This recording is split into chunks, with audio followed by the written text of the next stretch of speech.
Bonjour et bienvenue sur une nouvelle vidéo d'Attila. Aujourd'hui je vous présente l'arbalète Mannkung XB86 dénommée Fighter.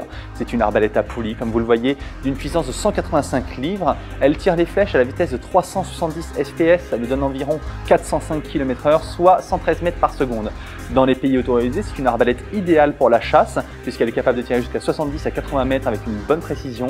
C'est un excellent rapport qualité-prix qu'on vous conseille d'acheter sur Attila. L'arbalète est livrée ainsi, dès que vous la déballez du carton, vous avez tout ça. On retrouve donc le corps de l'arbalète qui est déjà assemblé comme ceci, le nez de l'arbalète avec les cordes déjà comme ça, le carquois ici, le support de carquois ici avec ses vis. Ici, c'est une pièce qu'on va retrouver qui va venir se fixer ici, vous allez le voir dans la prochaine étape du montage, avec cet adhésif. Ici, on a le séparateur de cordes qui est très important, il faut bien l'installer dans le bon sens.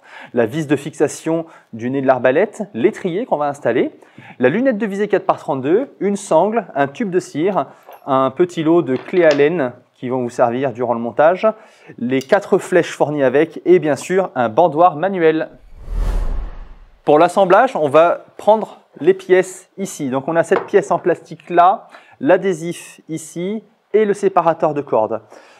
Pour monter l'arbalète, vous allez d'abord prendre le séparateur de cordes qui a un sens, c'est-à-dire que vous avez une des encoches qui est un peu plus profonde, celle-là est plus profonde que celle-là.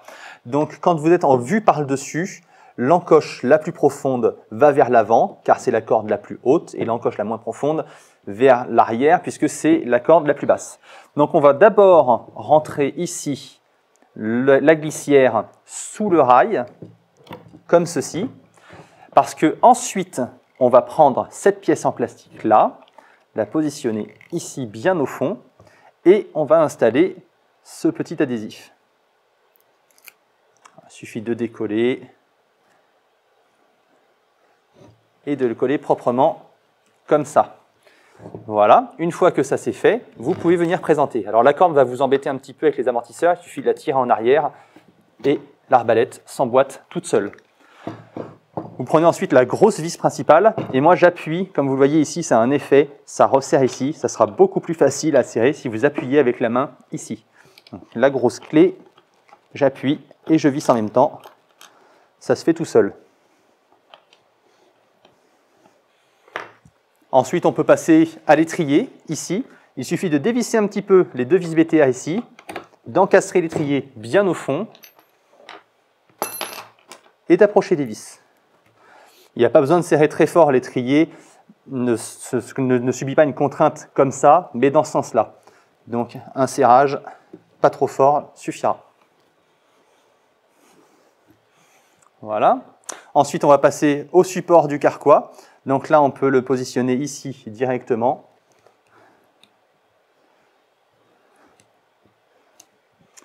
Voilà. Vous repérerez aussi que vous avez une petite vis BTR. C'est une vis de rechange ici pour l'étrier. Il faut bien la garder précieusement.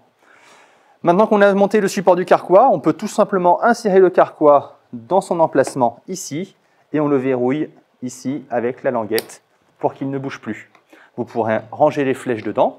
On va passer à la lunette de visée. Il suffit tout simplement de la présenter comme ceci sur le rail et de serrer. Voilà, l'assemblage est terminé. Maintenant, on va procéder à l'armement de l'arbalète. Comme vous le voyez, vous avez le bandoir manuel qui est fourni avec. Pour l'installer, c'est très simple. Vous prenez les 2 crochets que vous avez ici. Vous faites d'abord passer la corde par l'arrière de l'arbalète. C'est très important ici, ça doit forcément passer dans cette rigole ici. Et vous attrapez la corde avec les 2 crochets en plastique ici. Ensuite, vous pourrez tirer sur les poignets pour armer l'arbalète. Une fois le bandoir installé, comme je viens de vous montrer, vous descendez l'arbalète au sol, vous positionnez le pied dans l'étrier et vous tirez sur les poignets en arrière pour armer l'arbalète. Là, voilà, l'arbalète est armée tout simplement. C'est important de savoir comment désarmer l'arbalète parce que si jamais vous ne pouvez pas tirer, que vous ne voulez pas tirer, vous ne devez surtout pas tirer à vide, sinon l'énergie de la corde ne va pas tirer, pousser sur une flèche, elle va remonter dans les poulies et vous allez casser votre corde au niveau de la poulie ici, vous pouvez casser vos poulies, casser vos branches même.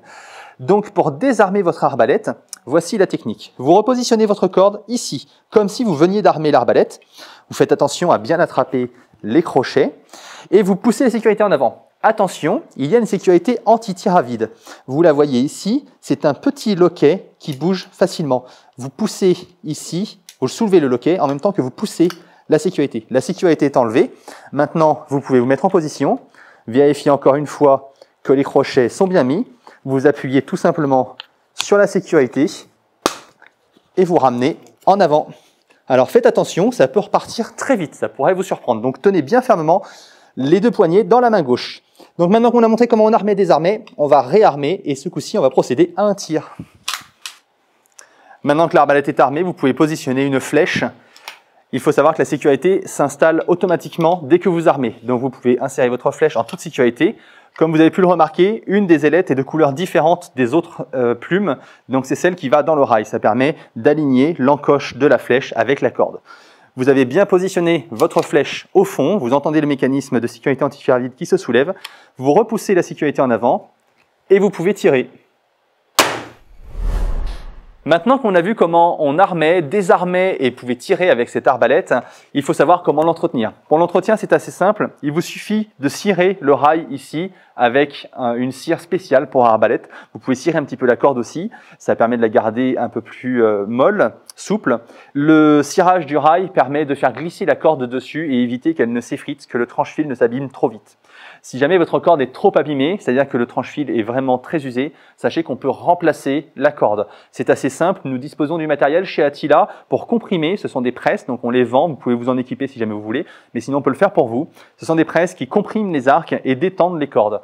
Pour nous, le changement de corde est assez rapide, ça ne nous prend même pas 15 minutes et on le facture à seulement 29 €. Donc n'hésitez pas à nous demander pour un changement de corde, de câble, de poulie ou de branche. Si vous avez besoin, n'hésitez pas.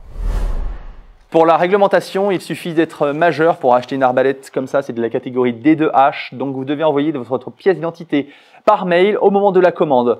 Cette arbalète doit être transportée démontée, c'est-à-dire que vous devez désassembler le nez de l'arbalète par rapport au fût. Vous n'avez pas besoin d'enlever la corde, bien sûr. La chasse à l'arbalète est interdite en France, donc ne tentez pas de chasser, vous risquez de lourdes amendes. C'est autorisé dans certains pays comme l'Espagne. Voilà, j'espère que cette vidéo vous a plu. N'hésitez pas à laisser un commentaire, un petit pouce bleu, à vous abonner sur la chaîne. Je vous remercie et je vous dis à bientôt sur Attila.